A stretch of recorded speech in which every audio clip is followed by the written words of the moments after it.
견딜 수 없네. 흘러가는 것들을 견딜 수 없네. 사람의 일들, 변화와 아픔들을 견딜 수 없네. 있다가 없는 것, 보이다 안 보이는 것, 견딜 수 없네. 시간을 견딜 수 없네. 시간의 모든 흔적들, 그림자들, 견딜 수 없네.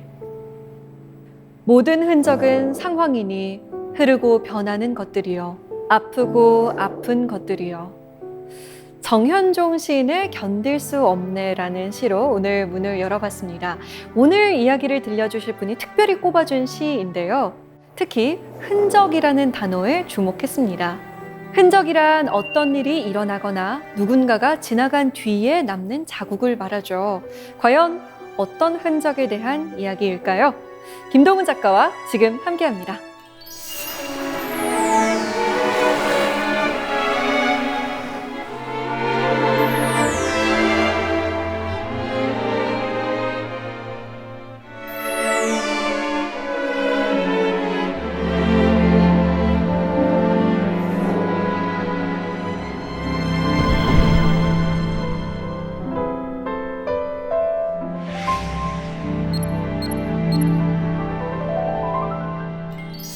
네, 안녕하세요, 작가님. 네, 안녕하세요. 네, 반갑습니다. 반갑습니다. 오늘 어떤 흔적에 대한 이야기를 들려주실지 굉장히 궁금합니다. 네, 우리 아나운서께서는 선호하시는 혹시 브랜드 있으신가요?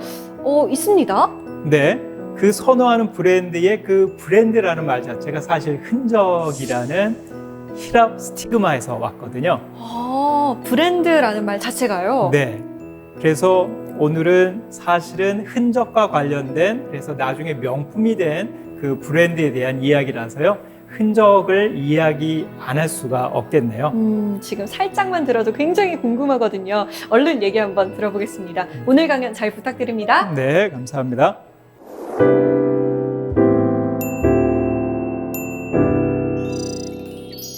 네, 오늘은 브랜드의 인문학적 정신에 대해서 한번 살펴보도록 하겠습니다.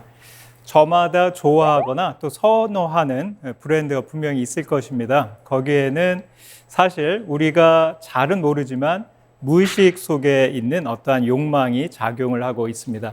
그런 면에서 볼 때 욕망은 억누르고 억제해야 될 그러한 좀 부정적인 차원의 것만은 아니겠죠. 왜냐하면 내 속에 있는 무의식 속에서 그것을 향하는 나의 마음의 결을 알아갈 수 있는 하나의 도구가 될 수 있기 때문입니다. 그래서 오늘은 여러 브랜드가 있지만 그 중에서 내가 선호하는 브랜드를 우리 한번 생각을 해보면서 그 속에 있는 또 나의 욕망의 그 마음의 결은 무엇인지 한번 살펴보는 그러한 시간을 갖도록 하겠습니다. 우리 처음 시간에 우리 아나운서님께서 시를 하나 낭송해 주셨는데요. 거기에 보니까 견딜 수 없네, 시간을 견딜 수 없네. 근데 그 시간을 왜 견딜 수 없냐면 시간의 흔적들, 그림자들을 견딜 수 없다라고 이야기를 합니다. 그 시의 말미에 보면 아프고 아픈 것들이여 라고 이야기를 하거든요. 왜 그 흔적이 우리에게는 싫은가, 또는 그 흔적이 우리에게 있어서 정말 마음 열어놓고 좋아할 만한 것이 안 되는가, 상처 때문이거든요. 시간이 가면 갈수록, 그리고 우리가 나이를 한 살이라도 더 먹으면 먹을수록 그러한 상처의 흔적들, 곧 상흔이 우리에게 남아 있습니다. 그런데 재미있는 사실은요, 이 흔적이라고 할 때 이 흔적이 바로 브랜드랑 동일한 어원을 갖고 있다는 사실입니다. 브랜드의 고대 그리스어는 스티그마라는 뜻입니다. 스티그마는 흔적 또는 자국인데요. 칼끝으로 긁어내거나 또는 뾰족한 바늘로 그 무엇인가를 찍어서 난 자국, 점, 흔적, 이런 것을 스티그마, 영어로 해서 브랜드라고 이야기를 했습니다. 그러면 이러한 흔적을 누구에게 주었던가? 대표적인 직종이 고대 그리스에 있었던 신전 사제들의 표시에 이 스티그마가 있었다고 합니다. 문신을 새겨서 나는 사제다라는 표시를 냈고요. 그 다음에 군인들에게, 전사들에게 이 문신을 새겨서 스티그마로 자신이 어떤 소속이고 어디를 위해서 일한다라는 어떤 자부심을 갖도록 했었습니다. 그래서 브랜드가 지금은 우리의 여러 상품에 쓰였지만 초기에는 상품에 쓰인 것이 아니라 신분과 소속을 나타내는 그러한 표시로 사용이 되었다는 것을 알 수 있죠. 그리고 나서 이제 이게 소유에도 표시를 하게 되었는데요. 특히 가축을 기르면서 야, 저거는 어느 집안 가축이야 라고 알 수 있도록 하기 위해서요. 그 가축에 불로 치진 쇠붙이로 무엇인가 로고를 새기게 됩니다. 이러한 일들이 고대부터 있어서요. 소유를 나타내는 일에 브랜드가 사용이 되었습니다. 이렇듯 브랜드가 신분과 소속 그리고 이제 소유를 나타내게 되었습니다. 기원전 490년경에 페르시아라는 나라가 있었는데요. 거기에 다리우스 1세라는 왕이 있었습니다. 그 다리우스 1세를 반대하는 그러한 사람들이 있었거든요. 근데 이 사람이 자신이 반대하는 이 의견을 가지고 반란을 선동하기 위한 메시지를 전달해야 되는데 그걸 전달할 수 있는 방법이 없었습니다. 왜냐하면 모든 경계가 길목마다 삼엄하게 되어 있었기 때문에 도저히 어떠한 메시지를 전달을 하지 못하는 그러한 상황이었거든요. 그런데 꼭 이 반란을 선동을 해야 되겠다라는 생각을 합니다. 그래서 이 사람이 숙고를 해내서 얻어낸 그런 한 가지 방법이 있었습니다. 그게 바로 노예를 불러놓고 노예의 머리를 빡빡 깎게 합니다. 그런 다음에 그 머리 피부에다가 반란 선동할 수 있는 내용과 언제 어떻게 무엇을 할지에 대한 내용을 다 새겨놨습니다. 말하자면 메시지를 그 머리에다가 새겨놓은 것이죠. 그랬더니 정말 이 노예가 이제 머리가 어느 정도 자라서 자신의 머리에 기록되어 있는 메시지가 보이지 않을 때쯤 이제 이 노예는 주인이 보내는 곳에 가게 됩니다. 유명한 장소에 갔는데요. 그 장군에게 가서 다른 말 하지 않습니다. 예, 저희 주인께서 저의 머리를 밀고 보라고 하십니다. 이 말만 전하거든요. 그리고 그 머리를 밀었더니 거기에 어떠한 반란의 메시지가 정확히 적혀 있는 걸 봐서 반란을 잃게 됐다는 그러한 이야기가 있습니다. 여기서 이 메시지, 여기에도 스티그마라는 뜻이 있습니다. 그러니까 재미있는 일이 우리가 흔적이라고 할 때 그 흔적인 그리스 말 스티그마라는 말은 여러 곳에서 사용이 되는데 신분과 소속을 표시하는 그것뿐만 아니라 이렇듯 메시지를 전달하는 그러한 역할도 했죠. 그렇다면 우리가 지금 사용하고 있는 명품에는 언제 쓰이게 되었는가? 많은 사람들이 명품으로 쓰인 그 최초의 기록을 성경에서 찾고 있습니다.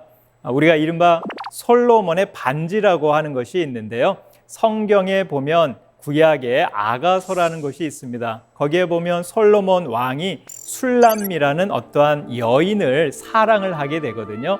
사랑을 하면서요, 그에게 선물을 줍니다. 근데 선물이 좀 특이합니다. 금반지에다가 거기에다가 홈을 팝니다. 홈을 파서 은을 집어 넣게 되거든요. 이것이 기원전 3세기에 그리스 말로 번역이 됩니다.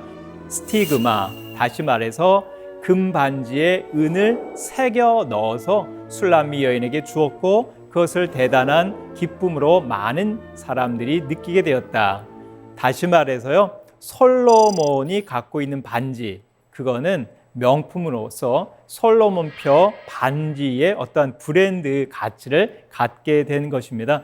그래서 그 이후로 많은 브랜드가 이제 명품으로 등극을 하게 되는데요. 그러면 오늘날뿐만 아니라 이러한 역사적인 전개 과정을 거쳐서 사람들이 브랜드를 통해서 알고자 하는 것, 얻고자 하는 것, 발견하고자 하는 것, 찾으려고 하는 것은 과연 무엇일까?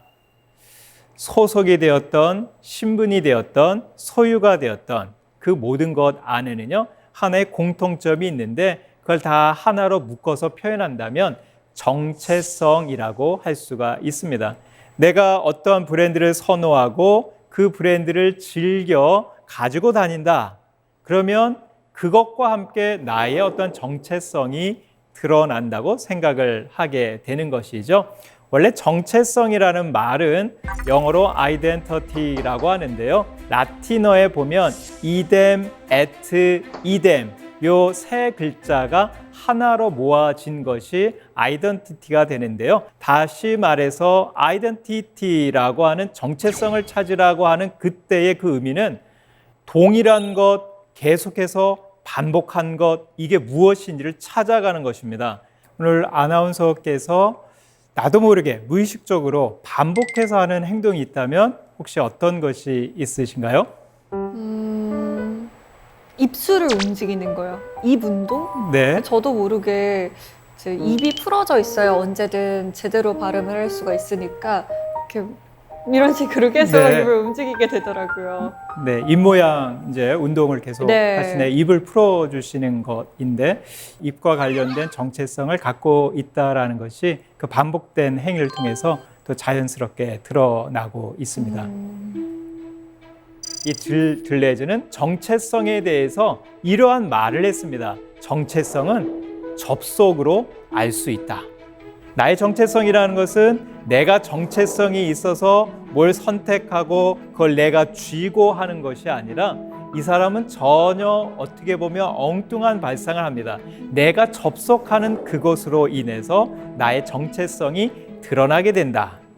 내가 만약에요, 운전대를 잡고 그 접속을 반복해서 한다면 저는 드라이버일 것입니다. 택시 운전을 하던 자동차 운전을 하던 운전을 하는 나의 정체성이 있을 것이죠. 근데 이 동일한 손으로 내가 운전대를 잡는 것이 아니라 쥐봉을 잡게 된다면 그 사람은 쥐자일 것입니다. 보통은 많은 사람들이 쥐자이기 때문에 쥐봉을 잡고 운전사이기 때문에 그래서 운전대를 잡는다 이런 식의 생각을 하는데 이 들레즈는 그렇게 생각을 하지 않은 것이죠. 내가 접속하는 거에 따라서 나의 정체성이 드러난다. 아나운서께서 오늘 가장 많이 접촉하신 분은 누구이신가요? 특정한 누군가가 아니라 저는 제작진과 접촉을 많이 한 것 같아요. 오늘이 이제 3번째 녹화인데 첫 번째 제작진, 두 번째 제작진 이렇게 친구나 가족보다는 제작진과 오늘 가장 많이 연락을 한 것 같아요. 네, 그 들레즈에 따르면 우리 아나운서께서 접촉하시는 분들이 제작진이니까 방송인이라는 사실이 정체성으로 자연스럽게 드러나게 되죠. 물론 방송인이라서 제작진을 만날 수도 있지만 들레즈는 다른 방식으로 이야기를 하는데 네. 아무래도 제작진하고 접촉하니까 그걸로 나의 아이덴티티는 아나운서다 또는 방송인이다 이러한 생각을 더 굳히게 될 수 있겠죠. 같은 한 인물이라고 하더라도요, 군인 아빠가 있을 때 군인 아빠가 이제 또 군대에서 지휘봉을 계속 갖고 있다고 해도요, 집에 가면 때로 설거지도 해야 되고요, 집안일을 할 때 또는 우리 아이들의 손을 잡을 때 그 접속하는 대상이 바뀌게 되거든요. 그런데 집에 와서도 지금 아이들의 손을 잡고도 야, 나는 지휘가 아니야, 나는 군인인 거 알지? 너 알지? 이렇게 한다면요, 그 아빠는 아마 집에서 좀 왕따를 당하지 않을까 생각하게 되거든요. 왜냐하면 나의 접속에 따라서 내가 같이 손을 잡고 있는 그 대상이 누구인지에 따라서 나의 정체성이 바뀌는데 끝까지 그 정체성을 고집한다면 그 사람은 온전한 정체성을 가진 사람이 아닐 것입니다. 이러한 의미로 볼 때 들레즈는 지금 현 상황에서 어떤 것과 접속하냐에 따라서 자신의 정체성이 바뀐다라는 그러한 이야기를 계속하고 있는 것입니다. 그러면 정체성은 접속으로만 우리가 찾아가는 것일까? 들레즈는요, 또 하나 재미있는 말을 하게 됩니다. 그건 뭐냐면 무의식은 의미에 대해서는 문제를 제기하지 않고 오히려 우리에게 항상 사용에 대한 문제만을 제기한다 이렇게 얘기했거든요. 딴 말로 얘기하면 내가 의미를 가지고 내가 이거 사용해야지, 그래 내가 저거 사용해야지 이런 의미를 넣어서 사용하는 것이 아니라 무의식 중에 자기도 모르는 중에 그냥 사용한다는 것입니다. 자신의 정체성을 찾는 영화가 제이슨 본이라는 영화인데요. 본이라는 이 주인공이 나오는데요. 이 사람 기억상실증이 걸려서 자기가 특수요원이라는 걸 모릅니다. 그런데 누군가 자기를 공격해 오면 그 반사신경이 예사롭지 않거든요. 무술 실력이 정말 대단합니다. 운전대를 잡으면 그냥 평범하게 운전하는 것이 아니라 이 영화의 아주 재밌는 볼거리가 이 자동차 이 경주 씬인데요. 자동차 운전을 너무 잘합니다. 다시 말해서요, 무의식 중에 이 제이스 본은 자신이 사용하는 무술 실력, 볼펜을 사용하더라도 잡지를 하나 말아서 사용하더라도 그냥 평범한 사람이 사용하는 것과는 전혀 다른 그러한 면모를 보이게 되는 것이거든요. 그러니까 이러한 사용을 통해서 무의식 중에 또는 기억 상실 중에 자기가 무엇인지 모르지만 반복된 사용이 자신이 어떠한 존재이고 정체성을 갖고 있는지를 알게 된다는 그러한 내용인 것이죠.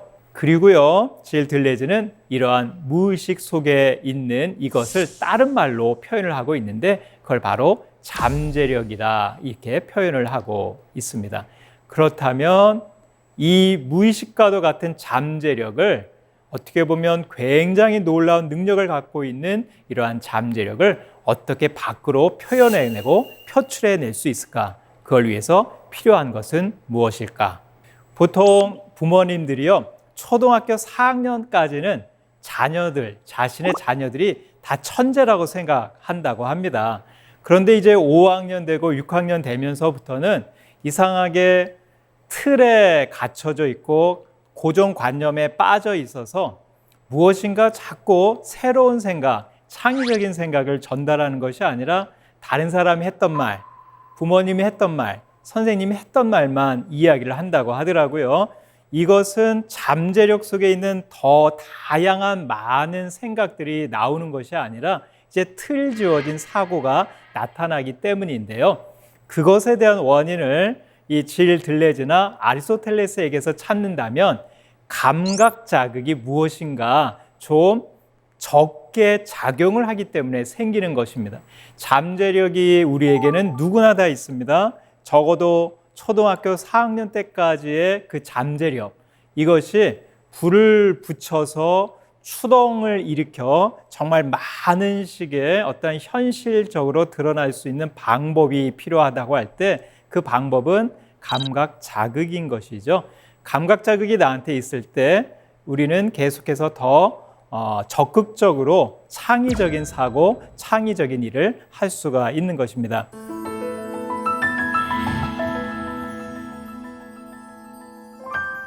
제가 이 감각 자극과 관련하여 한번 한 여인을 소개하려고 하는데요. 이 여인은 10년 동안 영국 귀족 보이 카펠이라는 남성과 연애를 했던 여인이었습니다. 그런데 그 10년 동안 사귀었던 이 애인이 그만 자동차 사고로 죽게 됩니다. 이 여인은요, 너무 시리에 빠져서 이제 그 애인과 함께 있었던 집안 침대에 자신을 가두고 계속해서 그 안에 나오지 않고요, 자신의 애인의 그 채취의 잔향을 맡으면서 계속 눈물 짓고 울고 눈물 짓고 그러한 삶을 계속 살게 되거든요. 그런데 희한한 일입니다. 자신이 어렸을 때 맡았던 이상한 냄새들이 하나씩 하나씩 자기의 마음속에서 나오는 것이었습니다. 원래 이 여인은요, 어릴 때의 삶이 그렇게 화려하거나 사람들에게 드러낼 정도로 좋은 삶이 아니었습니다. 왜냐하면 고아원에서 자랐기 때문입니다. 이 여인이 12살 되었을 때 어머니가 폐병으로 돌아가시게 됩니다. 그리고 떠돌이 생활을 하던 아버지는 이 아이를 키울 생각을 하지 않고 고아원에 버려두게 됩니다. 그래서요, 자신이 어릴 때 고아로 생활했던 이것만큼은 정말 감추고 싶은 그러한 자신의 뼈아픈 그러한 추억들이고 상처의 흔적들이었습니다. 그런데 이상하게 그 유년 시절 고아원에서 맡았던 냄새들이 하나씩 하나씩 스멀스멀 올라오기 시작을 했습니다.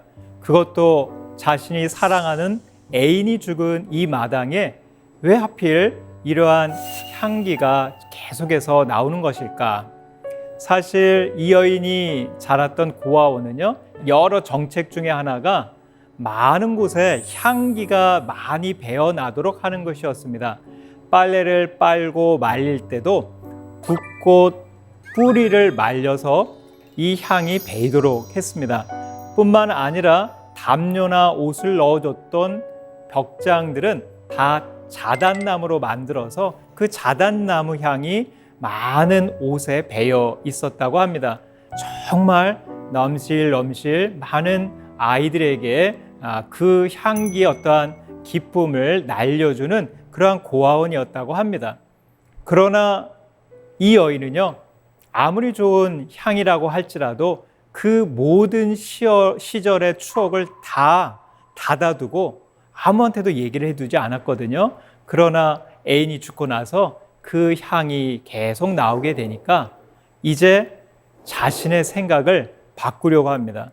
야, 내가 계속 이렇게 살아서는 안 되는데 무엇인가 다시 일어나야 되는데, 그래, 그렇다면 이 향기와 관련된 무엇인가를 하자라는 생각으로 바뀌게 됩니다.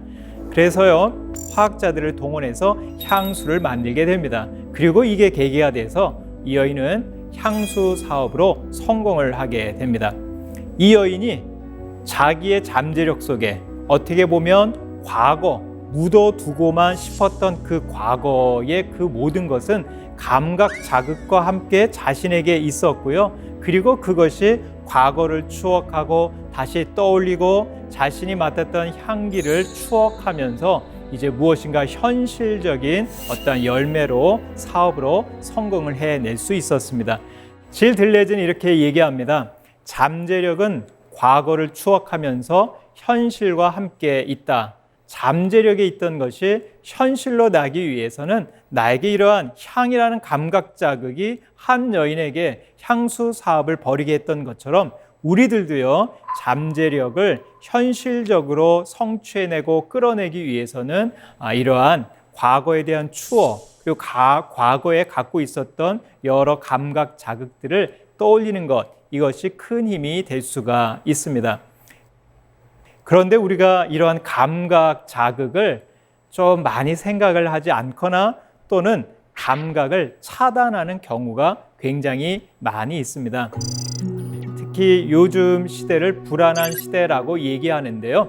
감각을 닫게 되는 현상들, 감각을 차단하는 현상들이 나타나게 됩니다. 이런 현상은요, 프로이트라는 정신 분석학 의사가 있었습니다. 프로이트가 환자들을 임상 실험을 하면서요, 하나의 좀 특이한 사실을 알게 됩니다. 그건 무엇이냐면, 무엇을 내가 지금 두려워하고 내가 무엇 때문에 걱정하는지를 모르면서도 항상 무엇인가 위험한 것에 대해서 조마조마하고 불안한 상태에 있는 사람들을 만나게 되거든요. 도대체 그 원인이 무엇인지를 알지 못합니다. 그리고 프로이트는 이 불안과 상대적으로 내가 두려워하고 걱정하는 대상을 아는 것이 있는데 그거에 대해서 이름을 붙이게 됩니다. 그걸 공포라고 합니다. 그러니까 공포라는 것은 내가 두려워하고 내가 왜 스트레스를 받는지를 아는 대상이 있을 때 이걸 공포라고 하거든요. 그런데 많은 사람들이 이 공포만 있는 것이 아니라 내가 지금 무엇 때문에 두려워하고 무엇 때문에 힘들고 무엇 때문에 스트레스 받는지 알지 못하는 그러한 상황도 있다고 얘기합니다. 이게 이제 바로 불안이거든요. 프로이트는요, 열심히 연구를 하면서 왜 이러한 현상이 일어날까 연구를 거듭한 끝에 하나의 결론을 얻게 되었습니다. 그게 바로 경악 또는 충격적인 어떠한 사건을 겪고 난 다음에 불안이라는 심리가 사람에게 늘 있다는 사실입니다. 이 충격 경악이라는 것은요, 위험을 대비하지 않은 상태에서 갑자기 위험에 빠질 때거든요. 갑작스럽게 자동차 사고를 당했어요. 전혀 준비를 하지 못한 사이에 하다가 사고를 당하게 되면 그 다음부터는요, 알지도 못하면서 내가 무엇 때문에 힘들어하고 두려워하는지 알지도 못하면서 항상 긴장하고 불안한 상태가 생긴다는 것이죠. 하나의 충격적인 사건이 이 사람에게 긴장하게 만든다는 것입니다. 그러면 이렇게 불안하면 결국 나의 감각을 닫아두게 됩니다. 감각을 차단하게 됩니다. 그래서 밖에서 들리는 새소리, 물소리, 내가 보이는 하늘의 그 맑은 청색으로의 변화, 이런저런 여러 가지 우리의 감각을 열어두고 감각을 자극해야 될 요소들이 많이 있는데 그걸 다 차단시키고 있는 것이죠. 하나 재미있는 사실은요, 발터 베냐민이라고 하는 독일의 철학자이면서 문해 비평가가 있는데요. 이분이 이런 얘기를 했습니다. 1차 대전을 겪고 난 많은 자신의 친구들이 전장에서 돌아왔는데 그들은 경험이 거의 없는 상태로 더 깊은 침묵 속에 빠져들었다, 이 이야기를 하거든요. 이때 기계전이 얼마나 끔찍했는지요. 연발 총이 이때 이 전쟁에서 실제로 배치가 되게 되었는데요. 1분에 1,500발을 쏠 수 있다고 합니다. 그러니까는 이전의 전쟁 방식은 한 사람을 향해서 한 사람을 죽이는, 그래서 그 사람 죽어갈 때 어떤 얼굴이고 표정인지를 아는데 이젠 그게 아닙니다. 1대 다로 무차별적인 공격이 쫙 진행이 되는 것이죠. 또 이때 기계전의 대표적인 것이 전차가 나타나게 되거든요. 이 전차, 그 뚫을 수 없는 딱딱한 전차, 이 전차가 쏘는 포들로 인해서 사람들이 죽어갑니다. 또 비행기가요, 공중 폭격을 하게 됩니다. 많은 사람들이 너무 끔찍한 것을 겪고 나서는 이제 고향에 돌아와서는요, 전쟁의 경험을 얘기하지 않는 거예요. 경험을 안 한 것이 아니죠. 경험을 했는데 그 참호 밑에서 귀를 막고 눈을 감고 그 모든 소리를 안 들으려고 모든 감각을 차단한 노력 끝에 이 사람들은 전쟁을 겪고 왔는데도 이제 더 이상 할 얘기가 없는 것입니다.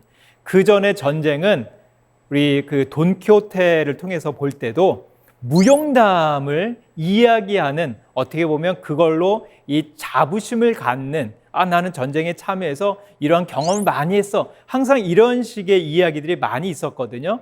그러나 1차 대전 이후에는요, 너무 끔찍한 충격을 겪고 나서 이제 사람들이 무엇인가 이야기를 하지 않는 그 현상을 발터 베냐민이 보게 된 것이죠. 이건 아까 프로이트가 얘기했던 것처럼 충격을 겪고 나서 자신이 내가 왜 그러지? 대상을 알지도 못하는데 그 다음부터 감각을 닫아두고 차단했던 모든 것이 삶의 모든 면에 나타나게 되는 것입니다. 감각이 차단된 것입니다. 근데 감각이 우리도요, 회복된다고 할 때요, 사람이 아프고 병들고 그럴 때는 입맛도 다 잃게 되거든요. 그런데 아프고 이제 몸이 좀 좋아졌다 싶으면 입맛부터 살아납니다. 그저 맵고 짰던 음식이었는데 불현듯 그 세밀한 맛까지 느껴진다면 이게 바로 우리의 몸이 회복되는 것입니다. 이 몸의 회복은 결국은 감각의 회복과 무엇인가 일맥상통하는 면이 있다는 것을 알 수가 있습니다. 감각을 차단하지 않는 것 필요한 것이죠. 그래야 우리의 이 불안, 그걸로 인해서 닫혀진 감각이 무엇인가 극복될 수 있고요. 그걸 통해서 잠재력 속에 있었던 것을 현실화시킬 수 있는 놀라운 능력을 끌어낼 수 있습니다. 그런데 여기서 또 하나 문제가 있습니다. 감각이 좋다고 하니까 감각을 계속해서 열어놓는데 그 열어놓는 것이 너무 과잉으로 가다 보면 그걸로 인해서 또 문제가 생길 수가 있습니다. 사람들은요, 내가 하나의 감각이 열리면 그 감각으로 만족하는 것이 아니라 그거보다 좀 더 센 감각, 더 나은 감각을 향해 가려는 그런 욕망이 인간에게 다 있거든요. 이것과 관련된 것이 우리 고대 그리스 신화에 나오는 세이렌 신화에서 나옵니다.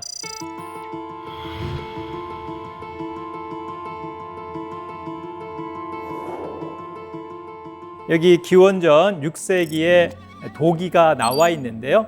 여기에 보면 얼굴은 여인의 얼굴입니다. 그리고 몸이 새의 모습을 하고 있거든요. 그래서 뭐 한자로 표현한다면 반인 반조 정도 되겠네요. 새 조자를 써서요. 세이렌 신화가 그리스 신화에서는요, 오디세이아라는 호메로스가 지은 서사시에 오디세우스를 유혹하는 것으로 나타나고 있습니다. 어떻게 유혹을 하느냐? 노래를 부르죠. 그래서 세일엔 두 자매가 노래하는 그 해안가로 오디세우스 일행이 배를 타고 갈 때 유혹을 합니다. 많은 사람들이 그 유혹을 듣고 이전의 사람들이 그 배를 섬에 닿게 했다가 이제 다 죽어가는 그런 일들이 있었거든요. 오디세우스는 이것을 이제 알고요, 자신을 방어할 수 있는 수단을 하나 세워뒀습니다.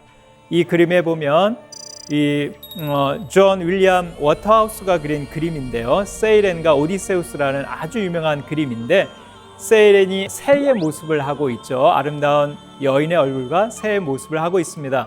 오디세우스가 꾀를 하나 부렸습니다. 어떻게 부리느냐? 그 노래 들으면 감각 과잉에 빠져서 끌려갈지 모르기 때문에 돛대에 자신을 묶어두게 되거든요. 자신의 부하들은 다, 우리 오디세이아 보면 밀랍으로 길을 막았다, 이 그림에서는 붕대도 다 칭칭 맸습니다. 그래서 아무 소리도 듣지 못하게 합니다. 그러니까 세이렌이 아무리 유혹하는 노래를 불러도 들어갈 수가 없는 것이거든요. 그런데요, 오디세우스는요, 그 노래를 듣고 싶었습니다. 그래서 돛대에 자기를 밧줄로 꽁꽁 묶게 하고 자기 귀에는 밀랍을 넣지 않고 소리를 그대로 다 들을 수 있도록 그렇게 놔두게 됩니다. 그리고 정말 세이렌이 노래하는 그 해안가를 항해하게 됩니다. 다른 부하들은 듣지 않아서 그렇지 않았는데, 이 노래를 들은 오디세우스가 이제 점점 눈이 뒤집히고 황홀경에 빠지면서 이 돛대에 묶여져 있는 밧줄을 끊으려고 합니다. 그러나 이미 자신이 이렇게 행동할 것을 알고 자기 부하 2명에게 내가 가다가 그 노래를 듣고 끊어버리려고 한다면, 돛대에서 풀어달라고 한다면 더 자신을 밧줄로 꽁꽁 동여 매달라고 부탁을 하고 가게 되거든요. 그래서 결국은 여기를 그냥 지나가게 됩니다. 이때 이 감각이 무엇일까? 오디세이아가 서사시로 알려져 있기 때문에 음악이 무엇인지 선율은 알 수가 없어요. 그 가사만 이야기되고 있는데, 이 세이렌 자매가 이렇게 얘기합니다. 여기로 오십시오. 배를 여기에 닿게 하고 우리들의 음성을 들으십시오. 그러면 그 사람은 즐긴 후에 더 많은 것 알아서 귀향하게 됩니다. 이 노래를 하거든요. 아무래도요, 이 이야기에서 우리에게 음악이 매력적이다, 또 날개짓을 하면서 노래했던 이 세이렌이 굉장히 관능적이었다, 이걸 강조하는 것이 아니라 오디세우스에게 유혹한 그 노래 가사인데요, 그 노래 가사가 더 많은 것을 알게 된다는 것이죠. 더 많은 것을 알게 된다.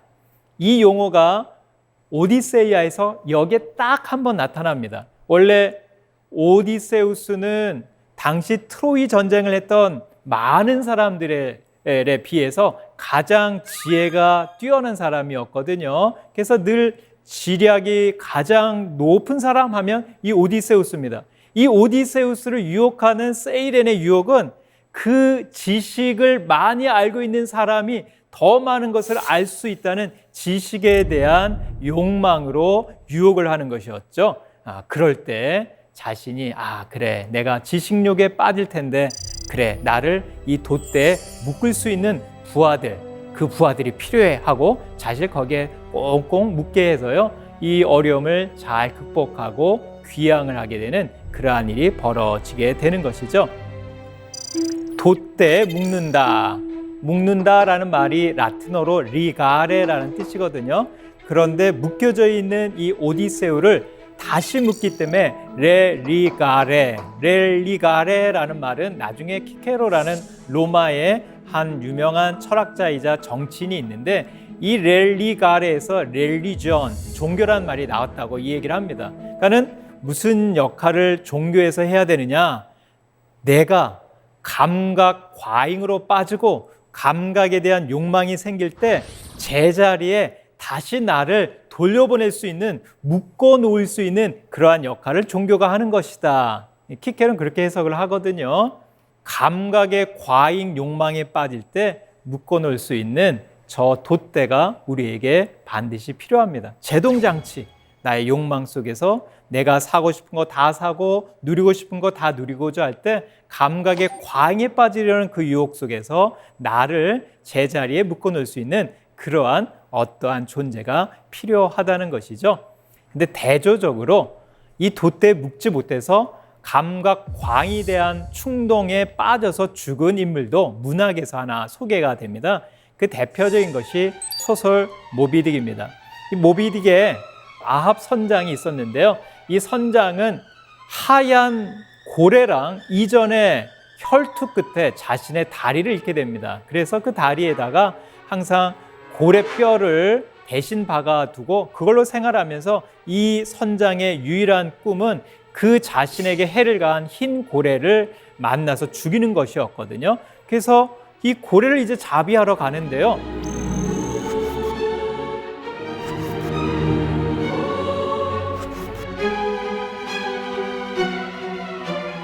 고래를 어느 정도 잡고는 더 이상 그 해를 가하지 못하고 잘못하면 자신이 죽을 수밖에 없는 그러한 상황에 빠지면서 많은 사람들이 그러한 일을 하지 못하게 하거든요. 오 선장님, 오 선장이요, 오 캡틴, 오 마이 캡틴 하면서 막는 그러한 일들이 모비딕에 계속 소개가 되는데 이때 아합 선장이 얘기합니다. 느끼고 느끼고 더 느끼고 느끼는 것, 이것이 인간을 황홀케 한다네 라고 하면서 모든 사람이 다 죽어간 마당에 선장은 다시 그 고래에게 그 자기의 작살을 던지고 그 작살에 달려있는 밧줄에 그만 자신의 몸과 목이 매여서 죽게 되게 되거든요. 보통 이것을 감각 과잉, 감각이 더 극에 치다르면 그 끝에 가서는 결국 죽음을 향한 충동에 빠지게 되는 것이다 라고 이야기를 하는데요. 이 선장은 죽음 충동에 빠지게 됩니다. 그런데요, 이 모비딕의 재미있는 것이 자신의 선장이 무엇인가 해야 될 어떠한 법률적인 규정을 벗어날 때 그것을 딱 제어할 수 있는 그러한 시스템이, 제도가 있더라고요. 그게 바로 1등 항해사가 막는 일이었습니다. 이 모비딕에서 아합 선장을 막을 수 있는, 제어할 수 있는 그 1등 항해사가 나타나고 있는데 그 1등 항해사가 바로 스타벅이라는 사람입니다.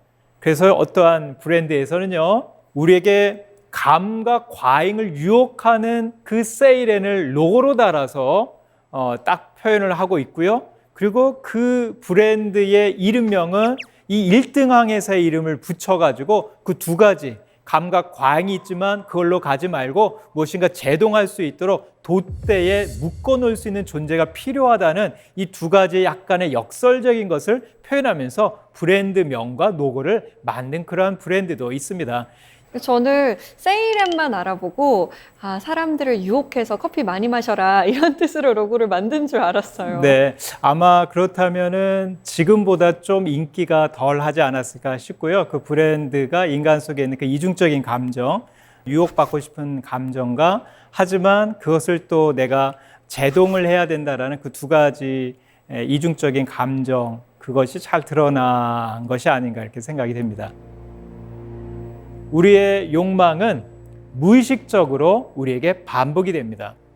나의 정체성은 내가 누구야 돼서 아는 것이 아니라 사실 내가 무엇과 접속하고 있는지, 누구와 접촉하고 있는지에 따라서 나의 정체성을 알 수가 있습니다. 내 안에 무의식적으로 잠재되어 있는 그 많은 것들, 이것은 그냥 묵혀두어서는 안 되고 과거를 추억하며 또 지금의 감각 자극을 통해서 현실화시킬 수 있습니다. 그러나 감각이 좋다고 감각 과잉에 빠지면 그거 위험할 수도 있거든요. 그럴 때 다시 나를 묶을 그러한 돛대가 우리에겐 필요합니다. 이것이 된다면 우리가 어떤 브랜드를 사용하더라도 그 안에서 정말 나의 정체성을 찾을 수 있는 그러한 하나의 도구가 되지 않을까 하는 그러한 생각을 하게 됩니다. 이제 강의를 마무리하면서요, 한 노래를 소개하려고 합니다.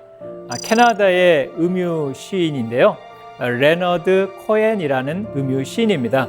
밥 딜런하고 이 유럽에서는 그 양대 산맥으로 그렇게 알려져 있는 사람인데요, 이분이 지은 그 시 중에 앤썸이라는 시, 송가라는 시가 있습니다. Ring the bells, 종을 울려요. that still can ring. 아직 종을 울릴 수 있습니다. 그 다음에 중요한 가사가 있는데요. 야, 이게 과연 뭘까 하는 것이 There is a crack in everything.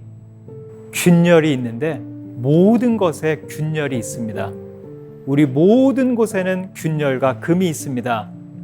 그런데 That's how the light gets in. 그것이 바로 빛이 들어가는 방식입니다. 이게 노래 가사에 있거든요. 여러분 아마 이 종소리, 은은한 종소리, 또 그윽한 종소리 싫어하는 사람 아무도 없으실 것입니다. 그런데요, 신기한 건요, 이 종이 맞을 때마다 금이 가게 되거든요. 그리고 금이 가면서 균열이 생기면서 깨지면서 다른 종들과는 다른 자신만의 소리가 나게 된다고 하더라고요. 그 균열이 있기 때문에 자신에게 독특한 유니크한 그 종소리가 들리게 되는 것이죠. 어떤 사람은 아버지로부터 버림을 받았기 때문에 자신의 상처의 흔적이 금으로 남았을 것입니다. 어떤 분들은 시련의 상처로 인해서 그 흔적으로 인해서 나에게 균열이 가기도 합니다. 그런데 그것이 링더벨, 종을 울릴 수 있는 나의 독특한 종, 나의 유일한 나만의 종소리를 울릴 수 있는 그러한 정말 좋은 하나의 자신의 브랜드로 바뀔 수 있는 것이죠. 우리가 처음에 브랜드 이야기를 했습니다. 그리고 정현종 시인의 견딜 수 없네라는 이야기도 했습니다. 견딜 수 없는 것, 시간의 흔적들, 그 그림자들 견딜 수 없다고 했거든요. 모든 흔적은 상황이니 흐르고 변하는 것들이요. 아프고 아픈 것들이요. 어떻게 보면 그 모든 것, 브랜드라는 말 자체가 상처의 흔적, 자국, 그걸로 인한 나의 깨어짐 균열인데 그것을 내가 이걸로 나는 완전히 실패하고 망했어. 절망할 것이 아니라 그래, 나는 비록 이렇게 균열이 같지만 금이 같지만 나는 더 그윽하고 아름다운 종소리를 낼 수 있어. 이렇게 생각한다면 이 브랜드가 곧 우리에게 새로운 창조의 힘이 되지 않을까 생각을 하게 됩니다. 들레즈는 얘기했습니다. 내 안에 있는 욕망, 그게 브랜드에 대한 욕망이 되었던, 내가 끝끝내 하지 못했던 일에 대해서 반복적으로 하고 싶은 어떠한 욕망이 되었던 그 욕망은 억눌러야 할 것이 아니라 창조할 수 있는, 생산할 수 있는 힘이다라는 이야기를 했습니다. 오늘 강의에 있었던 여러 가지 것, 그 중에서 내가 나의 감각을 잘 회복하여서 어떤 것과 접속하고 반복적으로 내가 무엇을 추구하는지를 잘 살펴보시면서요, 그것을 통해서 나를 하나씩 하나씩 만들어가는 그러한 여러분들 되었으면 좋겠습니다. 그렇다면 곧 나중에 이 브랜드가 좋아 저 브랜드가 좋아가 아니라 상처났던 나, 그렇지만 내가 곧 브랜드야 라고 나에 대해서 당당하게 이야기할 수 있을 것 같습니다. 브랜드에 있는 인문학적 정신, 그것은 곧 상처의 흔적을 브랜드로 승화시킬 수 있는 그러한 정신을 말합니다. 우리 모든 분들이 이러한 일로 인해서 내가 브랜드처럼 높아지고 고귀해지는 그러한 계기가 마련되기를 바랍니다. 네, 경청해 주셔서 감사합니다.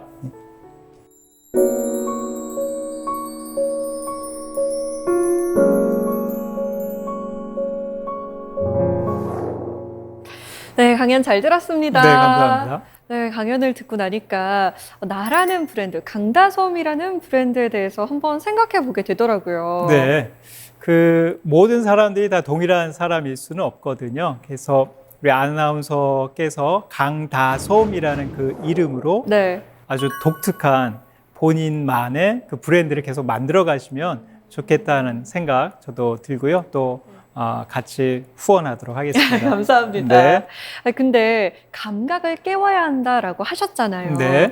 특별한 방법이 있을까요? 사실 저도 감각을 늘 닫고 사는 것 같거든요. 네. 감각을 깨운다라고 할 때 그 모리스가 얘기했던 것이 우리에게 좀 중요하지 않나 생각을 합니다. 우선은 자연과 장인과 복고에 대한 이야기를 했는데요. 네. 자연을 좀 많이 접하게 되면 아무래도 다른 사람들보다는 그 새소리, 또 꽃내음, 또한 여러 자연과 나의 감각이 뭔가 이렇게 커질 수 있는 그러한 비결이 있다고 생각을 하거든요. 제가 언젠가 그 프랑스에서 학생들이 교육받는 장면을 봤습니다. 네. 거기 봤더니 우리나라의 고등학교 정도 나이 학생들인데요. 어떤 수업을 하나 하고 봤습니다. 과학인데 네. 우리는 고등학교 과학 정도 되면 굉장히 무엇인가 외우느라고 바쁠 때잖아요. 그럼요. 그런데 거기선 보니까는 들판으로 나가게 한 다음에 나뭇잎을 다 따게 하더라고요. 네. 그 학생들이 한 25명밖에 안 되는데 나뭇잎을 따서는 딱 기다리고 있습니다. 그래서 선생님이 이제 얘기를 합니다. 네. 냄새 한번 맡아봐. 그러니까요. 네. 그 25명이 냄새를 맡고 이제 한 명에게 선생님이 질문을 하는데 무슨 냄새가 나니? 근데 25명이 표현하는 냄새가 다 다르더라고요. 그러니까는 과학 시간인데 굉장히 그 감각에 의존하면서 깨우는 그러한 수업이었던 것이죠. 자연과 우리가 친하게 버타면서 그 속에서 여러 가지 감각이 저절로 나오지 않나 이런 생각을 하게 되고요. 뿐만 아니라 복고주의라고 할 때 복고주의라는 것은 내가 과거에 어떤 일이 있었기 때문에 내가 그 과거 좋아해 이게 아니라 나보다 앞선 세대가 지나쳤던 그 시대를 그 후 세대가 다시 좋아하는 거거든요. 네. 그게 복고주의인데 지금 복고주의라는 것은 약간 무의식적인 차원에서 대중에게 문화로 나타나는 것 같아요. 맞아요. 그래서 뭐뭐년, 뭐뭐하라 뭐 이러한 시리즈 자체도 다 복고주의와 관련이 돼 있는데요.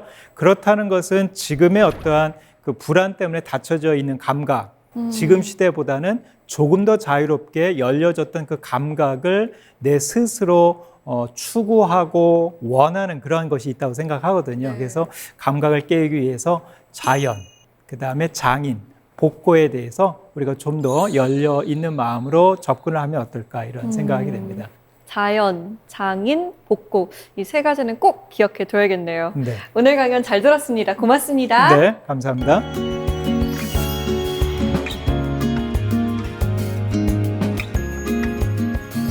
미국 레드우드 국립공원의 삼나무들은 그 키가 300피트가 넘는다고 합니다. 이 삼나무가 뿌리로 빨아들인 물을 삼나무 꼭대기까지 끌어들이는 데는 24일이라는 시간이 걸린다고 하는데요.